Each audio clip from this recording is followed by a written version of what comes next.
I shouldn't have taken that trail. I knew it the moment the asphalt of the main road gave way to the cracked dirt path, lined with gnarled trees that leaned together like conspirators. But I convinced myself I was overthinking. After all, it was just a forest. Quiet, maybe even peaceful. I wanted to be alone, away from the city, away from everything, and I thought I'd found the perfect escape. The sun was dipping low, painting the leaves with gold and fire, and the shadows began to stretch. That's when I first heard it. A voice, soft, almost like a sigh, carried on the wind. Daniel. I froze. It sounded like my name, though not quite, like someone had taken the memory of my voice and twisted it into something cruel and familiar. I called out, thinking it was another hiker. No answer. Only the whisper came again, closer now, as if it had moved with me. Daniel. I started walking faster. Every snap of a twig beneath my boots sounded like a shout in the silence. The forest felt different now. Shapes shifted at the edge of my vision, dark forms between the trees moving just enough to make me turn, and when I did, nothing was there. Then I heard breathing, slow, deliberate, and matching my own footsteps. I tried to convince myself it was a deer, but the rhythm was wrong. It mirrored me too perfectly, as though someone or something was deliberately pacing me, waiting for me to notice. Panic crept in, hot and choking. I could feel it in my chest. I could feel it, whatever it was, in the space around me, a presence that made the air thick and the shadows denser. I broke into a run, and the branches whipped my face. Roots caught my feet. The trail seemed endless, the trees closing in, and always, just behind me, I could hear it. Not footsteps exactly, but a weight in the air, a presence that shifted and whispered my name, always a promise of something I didn't want. I tripped and fell. My hands scraped against the cold earth, and I looked up into darkness where there should have been sunlit leaves. The shadows between the trunks moved like water, swirling, twisting, and I felt it lean into me, pressing into my spine, pressing into my mind. Daniel, you can't hide. A rasp that traveled inside my skull. I scrambled to my feet, heart hammering, lungs burning. Every instinct screamed to get out, but the forest had changed. The trail behind me had vanished. Trees now blocked every way back, and I ran blindly, the voice following, echoing, laughing in a way that made my teeth ache. I reached a clearing, or I thought I did. The moonlight spilled across the ground, silver and cold. And there, standing between two twisted oaks, was a figure. No face, only darkness. And yet I knew it was looking at me. Its movements were impossible, limbs bending in ways that should not be, yet it glided forward without sound. The air smelled of wet earth, and something fouled, like rot and smoke. The closer I got, the heavier the presence became. My legs trembled under their weight, and I could feel its thoughts brushing against my own. Curious, hungry, patient. Daniel, you can't hide. It whispered. I ran again, aimless now, guided only by terror. Every tree seemed alive, bending toward me, and every shadow was its hand reaching out, scraping across my skin. I stumbled through brambles, fell into streams, felt roots twist around my ankles, and still it followed. Then came the laughter. Low, deep, not human. I collapsed by a fallen log, gasping, drenched in sweat and mud, and I understood this forest was never meant for me. It belonged to it. Every tree, every shadow, every whispering wind carried it, and I could never leave.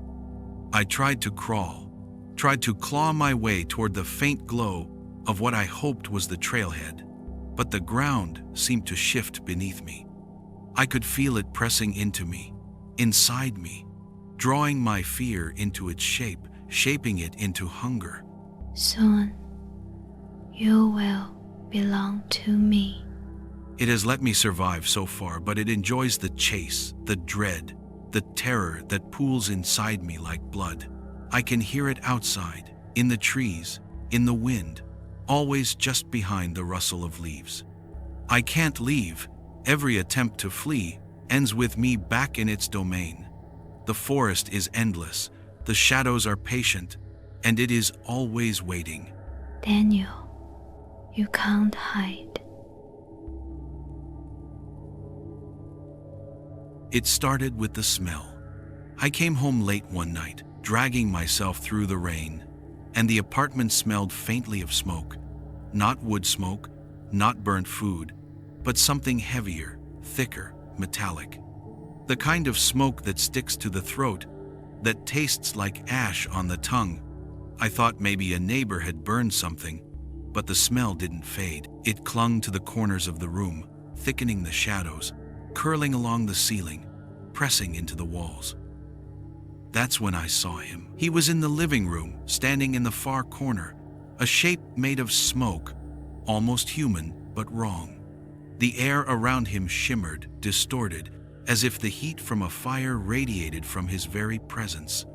I couldn't move, couldn't breathe, and couldn't tear my gaze away.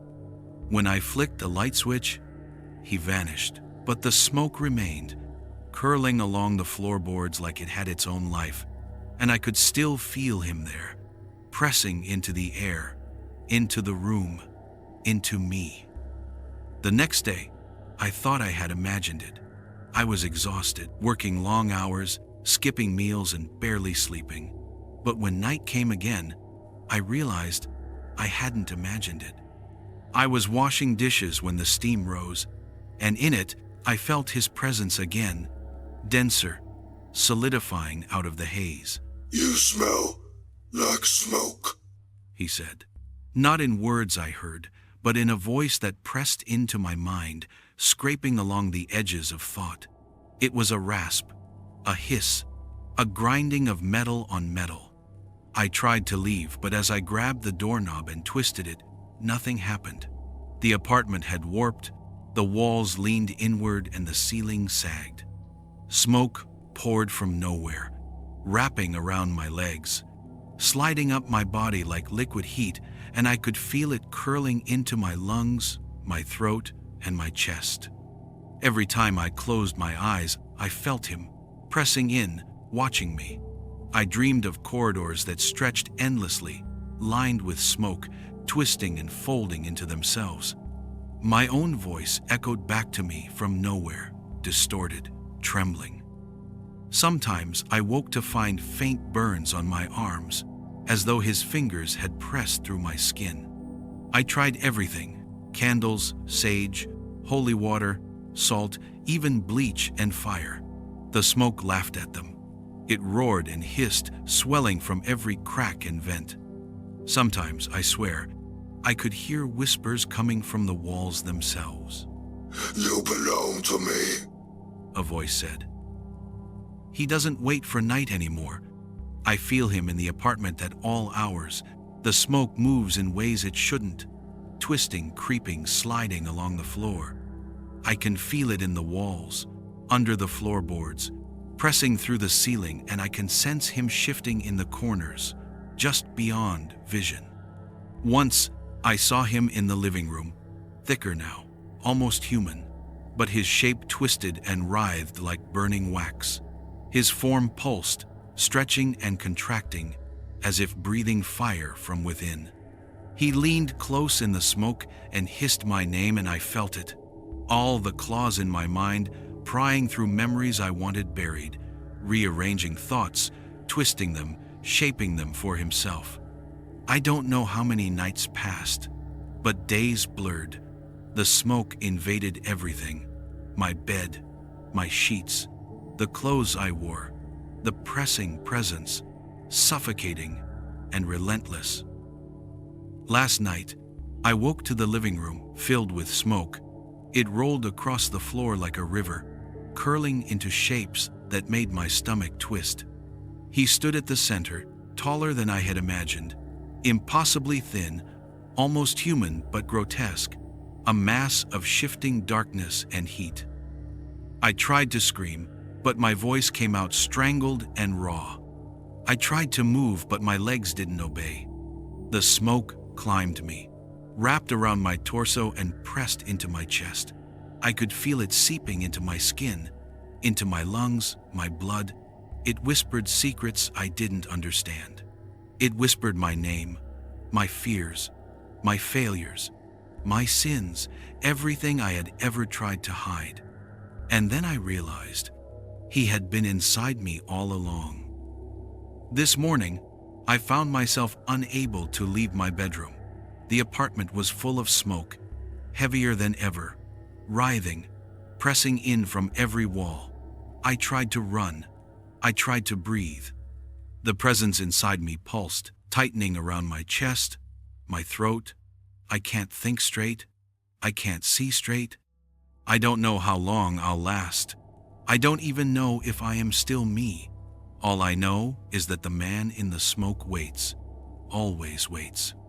And when he decides, he will step from the shadows fully, and there will be no one left but him. I can feel him now, pressing from inside, smiling, and soon I will not exist. It began with the reflection. I was brushing my teeth when I saw them in the bathroom mirror, 2 points of red light far behind me, hovering in the corner where the shadows pooled. They weren't a trick of the light, they were watching. I spun around, nothing, just my cramped apartment, dim and still. When I looked back at the mirror, the lights were gone. The second night, I woke to the sensation of being studied. Not watched, more like examined. I opened my eyes to find the apartment pitch black, though I always leave a lamp on. In the corner of the bedroom, the same 2 points of light stared at me, and I realized they were eyes. I wanted to scream, but my throat was locked tight. They didn't blink, didn't move. They just stared. Time lost meaning. It could have been minutes or hours before they faded like embers cooling in the dark. My lamp flickered back on, humming softly like nothing had happened. I sat upright until morning, my eyes fixed on that corner. By the third night, the air in my apartment was dense, like something thick was seeping into it. I kept glimpsing shapes that didn't belong, a shadow in the hallway, a sudden flash of red behind the couch. That evening, while working at my desk, the computer screen began to ripple. The cursor moved on its own, and the display dimmed until it became a mirror, showing my pale face, and over my shoulder at the eyes again. Closer this time. I slammed the laptop shut, but the afterimage burned into my sight. I could still see them through my eyelids, glowing faintly like they had been printed inside my skull. I didn't eat that night. I wasn't hungry anymore. The fourth night, I woke to find them inches from my face. They weren't just lights now. I saw the thing they belonged to. Its skin was cracked like scorched earth, its mouth torn into a jagged grin that split too far into its cheeks. The eyes were wet and glassy, not truly red but lit from within, as though each one held a coal that would never die. It didn't breathe. It didn't blink. It studied me. And then, in a voice that bypassed my ears entirely and pressed directly into my mind, it whispered, "You are mine." The heat from its gaze seared my skin. The air was thick with the stench of rot and burnt hair. I tried to move, but my body was locked. My eyes watered from the heat, and the thing leaned so close that the reflection of my own terrified face flickered in its pupils, distorted, warped, smiling. Then it was gone. I woke up soaked in sweat, praying it was a dream, until I saw the burns, 2 perfect circles on my cheek, the size of thumbs, raw and blistered. That morning, I tried to leave. I packed a bag in my bedroom, reached for the door, and froze. The hallway outside wasn't my hallway. It was black. Not darkness, it was a void. I could see the door frame, but beyond it was nothing. And deep in that nothing, the eyes floated, patient as ever. I slammed the door and locked it. They don't wait for night anymore. I see them in the bathroom mirror, in my phone screen, in the sheen of my coffee table. Sometimes they appear in the peephole, staring back from the black hallway. The burns on my cheek never heal. They itch as if something inside them wants out. Sleep is no longer a choice. When I close my eyes for even a second, I feel the heat of their gaze. I dream of endless corridors lined with mirrors, each one showing my reflection, except the eyes. They are not my eyes.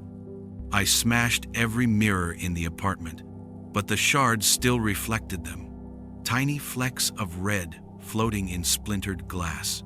I threw my phone into the sink. The screen still glowed underwater, two small, unwavering coals. The walls feel closer now.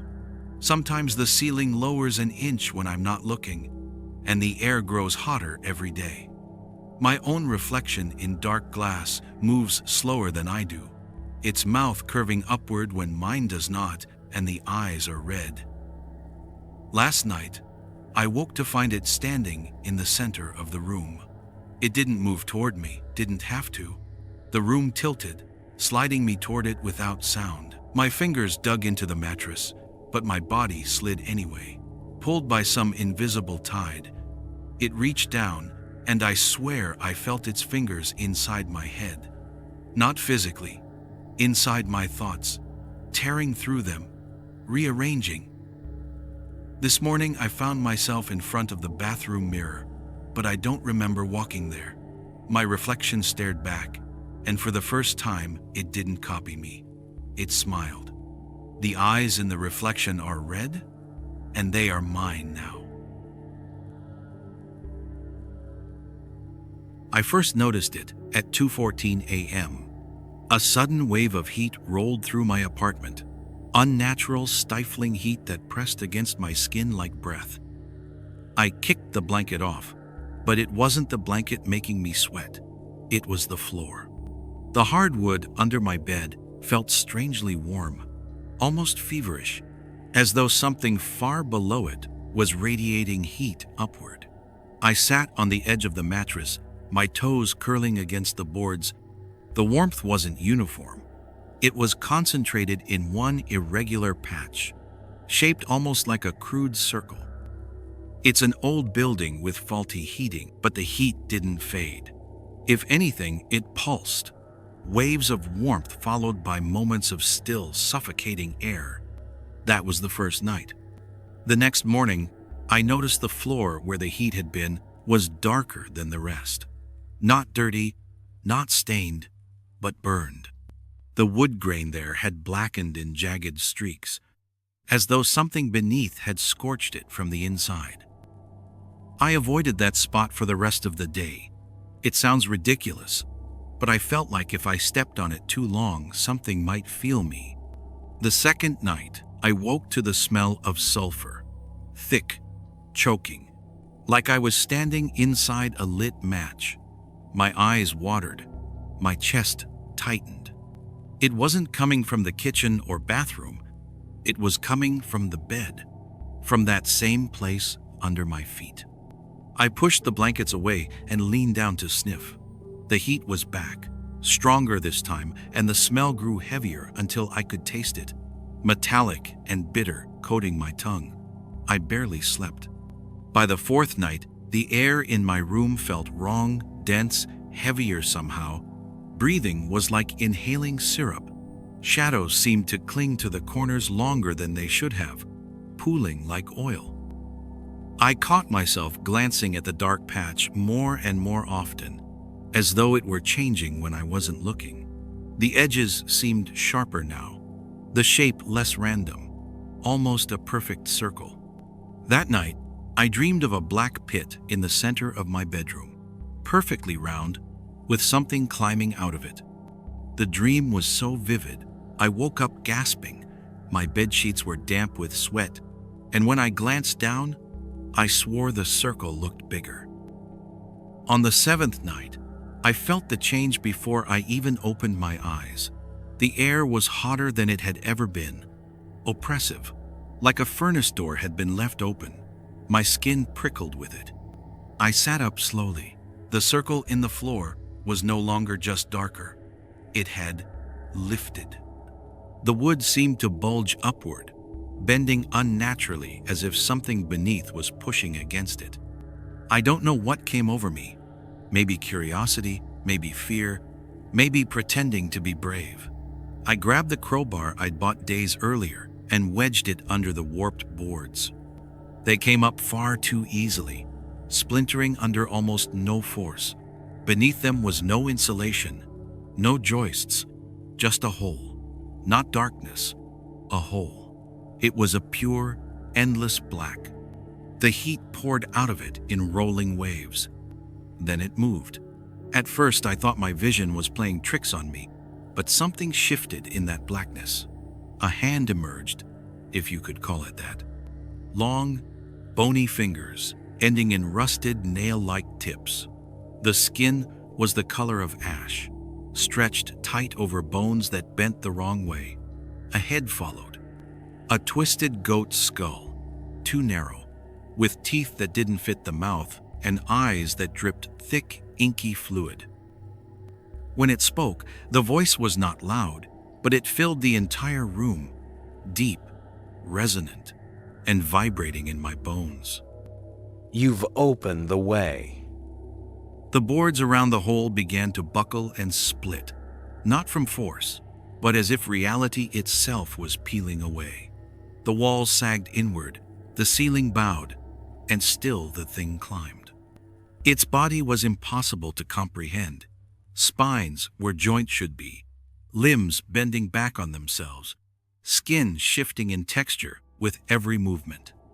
The heat was unbearable, my vision blurred, and my legs refused to move.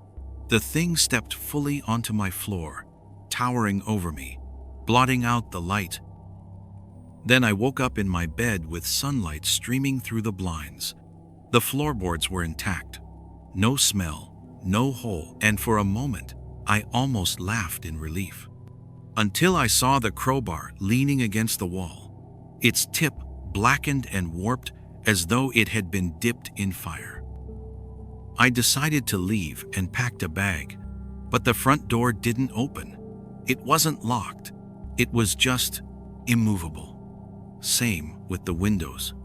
My phone was dead, and every clock in the apartment, my phone, my microwave, even my watch, read 2:14 a.m. It's been 5 days now. The air grows hotter each night. The circle in the floor is swelling again. I know it's coming back. And this time, I don't think it will need me to open the way.